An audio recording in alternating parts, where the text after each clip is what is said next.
Hi guys, कैसे हैं आप। आशा करते हैं कि हम सकुशल हैं, आप भी सकुशल होंगे।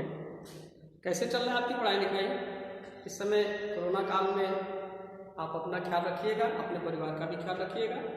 और जैसे कि हम यहाँ पे बात करेंगे ऑनलाइन क्लासेस की, और ऑनलाइन क्लासेस में हम लोग अब 4th सेमेस्टर में प्रवेश कर चुके हैं। 4th सेमेस्टर का हिस्ट्री पोर्शन से हम बात करेंगे।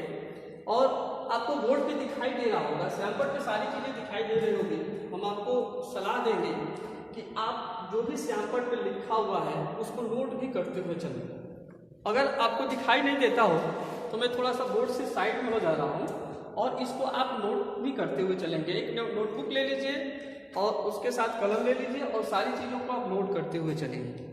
जैसे कि आपको पता है कि इतिहास का जो एक तरीके से सिस्टमेटिक अध्ययन होता है, और आपने 1st सेमेस्टर में भी पढ़ा होगा, 2nd सेमेस्टर में भी पढ़ा होगा, 3rd सेमेस्टर में भी पढ़ा होगा। आज हम 4th सेमेस्टर में चलते हैं और आज का विषय है हमारा 1857 की क्रांति।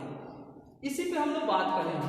जैसे कि आपको पता है कि भारत में यूरोपीय शक्तियों का पहले आगमन हुआ, फिर ये यूरोपीय शक्तियाँ अपनी कंपनियों की स्थापना की, फिर इन्होंने इस कंपनी का विस्तार किया, फिर इस कंपनी का उन्होंने प्रभाव डाला, और उस प्रभाव के स्वरूप हम कह सकते हैं कि कंपनी ने पूरे भारत पर अपना जो है शासन स्थापित कर लिया। और इस शासन में हम कह सकते हैं कि उन्होंने पूरे भारत में कुछ एक भागों को अगर छोड़ दिया जाए तो पूरे भारत में कंपनी का शासन हो गया। तत्पश्चात आज हम जो विषय लिए हैं इस विषय पे ही हम फोकस करेंगे। सिलेबस के अकॉर्डिंग हम चल रहे हैं। अगर हम बात करें 1857 की डीपली अगर हम जाएं, इसकी गहराइयों में जाएं, तो पता ये चलेगा कि किसी न किसी रूप में यह एक बड़ा सा विषय बन जाता है।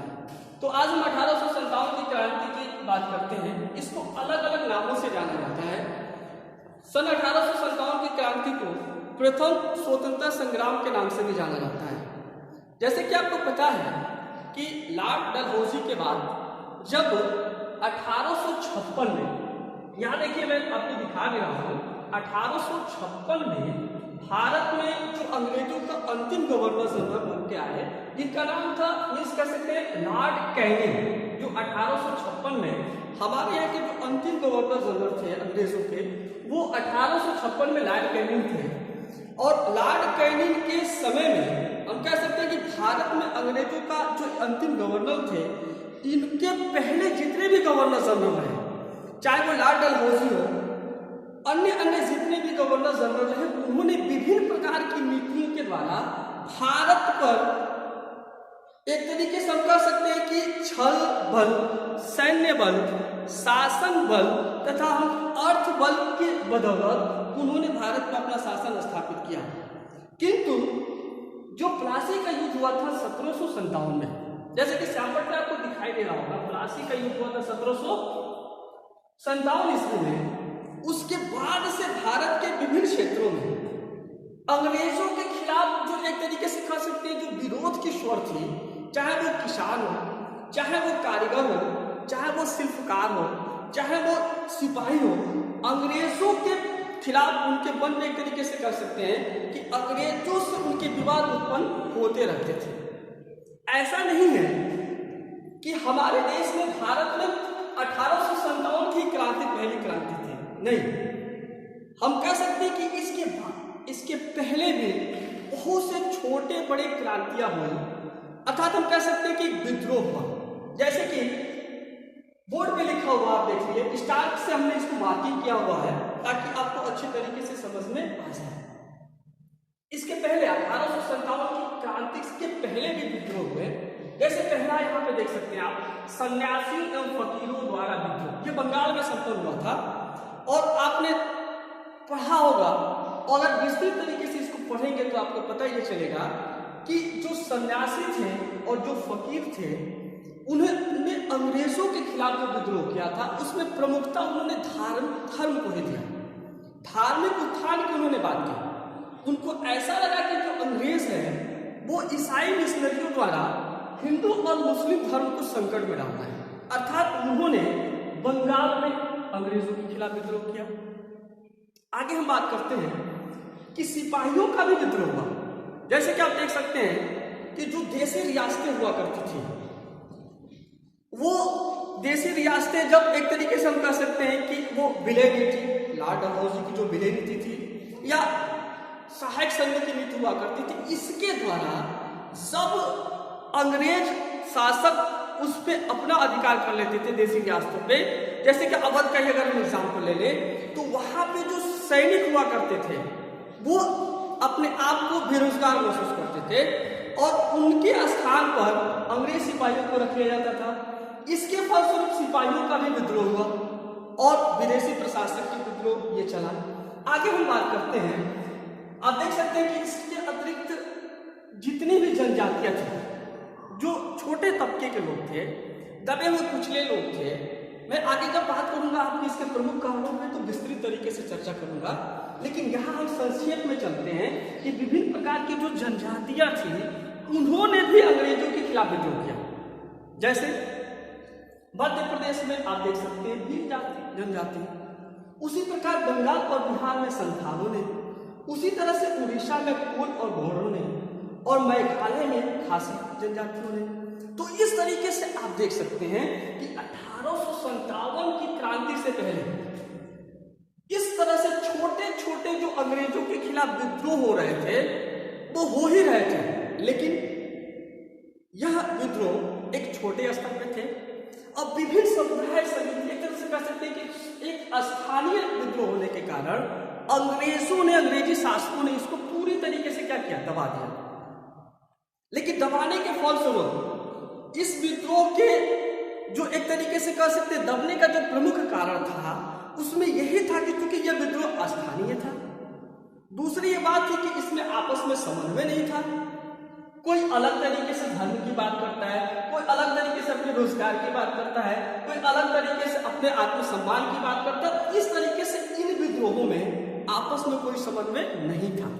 इसकी वजह से भी हम कह सकते हैं कि अंग्रेजों ने इन छोटे छोटे विद्रोहों को स्थानीय होने के कारण, आपस में समन्वय न होने के कारण इसको पूरी तरीके से क्या किया, दमन कर दिया। लेकिन आप जानते हैं जब आग लगती है और आग लगने के बाद आग बुझती है तो धुआं भी निकलता है, और उस धुएं को अगर आप अच्छी तरीके से शांत नहीं किए तो वो धुआं भी एक तरीके से लपट का रूप ले सकता है, केवल उसको हवा की जरूरत होती है। तो बच्चों, हमारे विद्यार्थियों, आप समझदार इस चीज को अच्छी तरीके से समझ सकते हैं कि यह विद्रोह जो छोटे छोटे विद्रोह थे समाप्त तो हो गए, लेकिन इसका जो एक तरीके से हम कह सकते हैं कि इसकी जो रूपरेखा थी, इसके बावजूद भी अंग्रेजों की नीतियों के खिलाफ हमारे देश में जगह जगह क्रांतिकारी विद्रोह होते रहे, और उसी विद्रोह के फलस्वरूप हम कह सकते हैं कि अंग्रेजी जो नीतियां थी उसके फलस्वरूप एक राष्ट्रीय स्तर पर क्रांति हुई, जिसको हम 1857 की क्रांति का नाम देते हैं।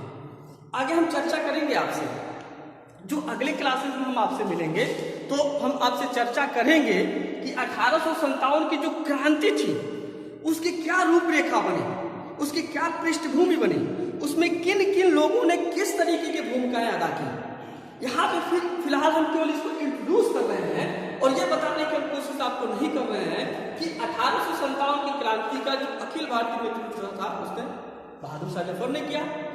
ये सारी चीजें मैं आपसे चर्चा जरूर करूंगा।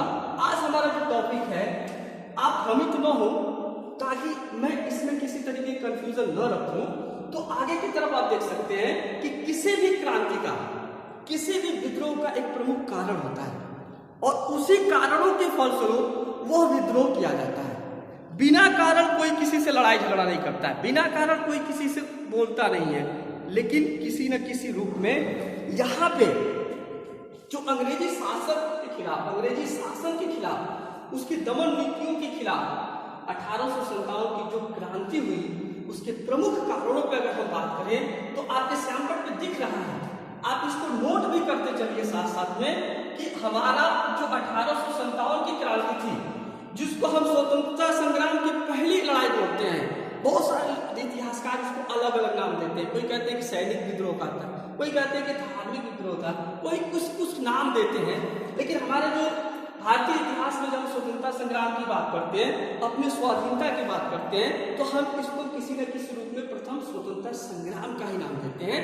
और इस तरीके से आप जान सकते हैं कि 1857 की क्रांति को प्रथम स्वतंत्रता संग्राम का नाम दिया गया।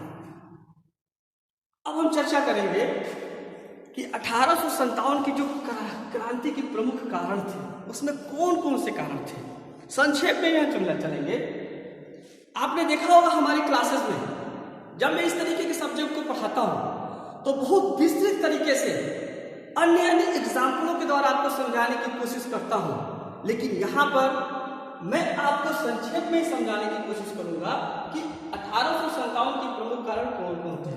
तो बोर्ड पे लिखा है, इसके प्रमुख कारणों पर ही हम चर्चा करते हैं। जैसे इसका पहला कारण था आर्थिक कारण। देखिए क्रम कुछ भी हो सकता है, पहला ये भी हो सकता है, ये भी हो सकता है, ये भी हो सकता है, लेकिन श्यामपट्ट में हमने जो क्रम दिया है उसके अकॉर्डिंग पहला है आर्थिक कारण, आपको दिखाई दे रहा होगा, मैं आशा करता हूं। दूसरा है राजनीतिक कारण, तीसरा है सामाजिक कारण, चौथा है धार्मिक कारण और पांचवा है सैन्य कारण।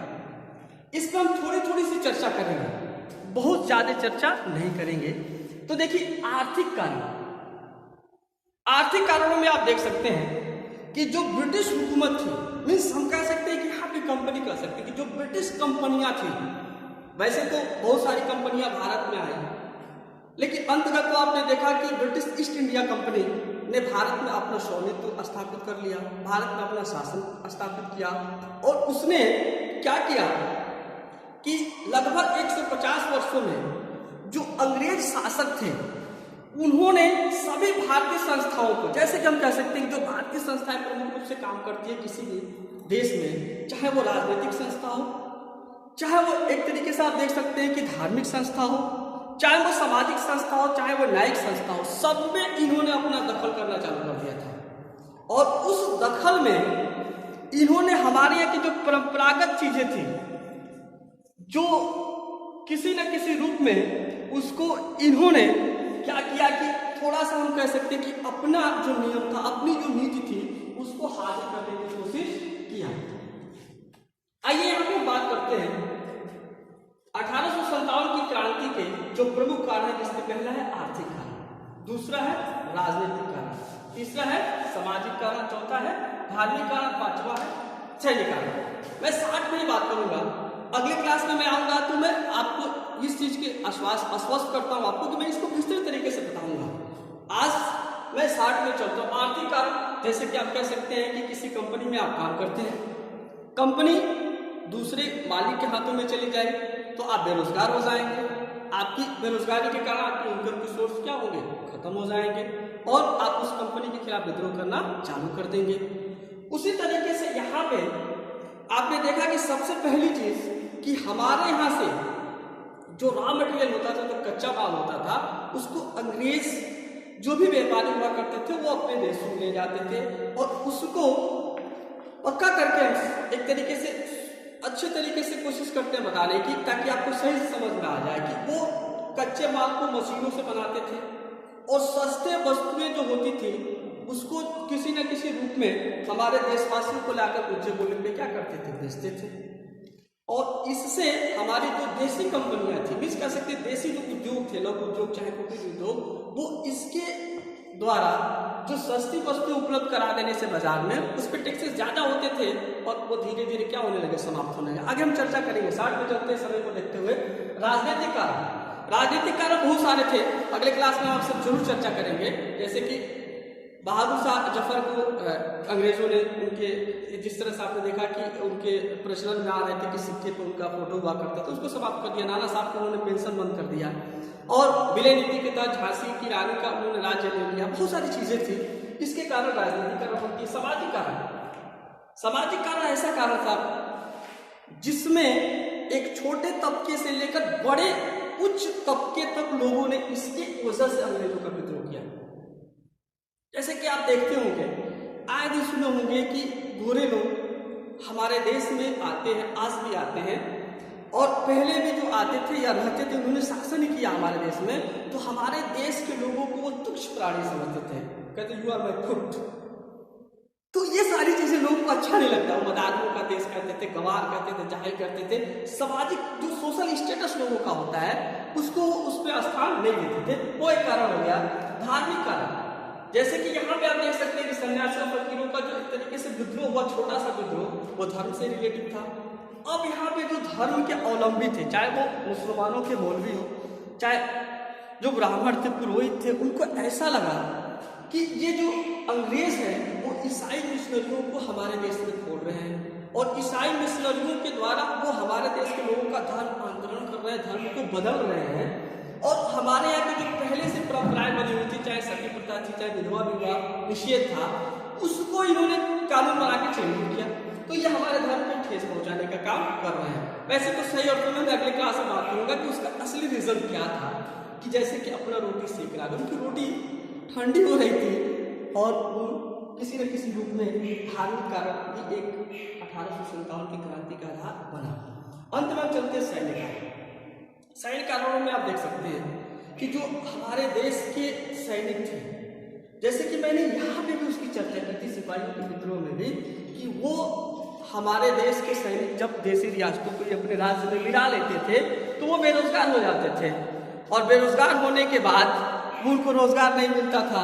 और साथ ही साथ आपने देखा कि बहुत सारी ऐसी भ्रांतियां थी, बहुत सारी ऐसी चीजें थी, जैसे कि मंगल पांडे का बैरकपुर का विद्रोह, मेरठ के सैनिकों का विद्रोह, ये बहुत सारी चीजें थी जिससे सैनिकों को भी इस क्रांति में शामिल होने का मौका दिया।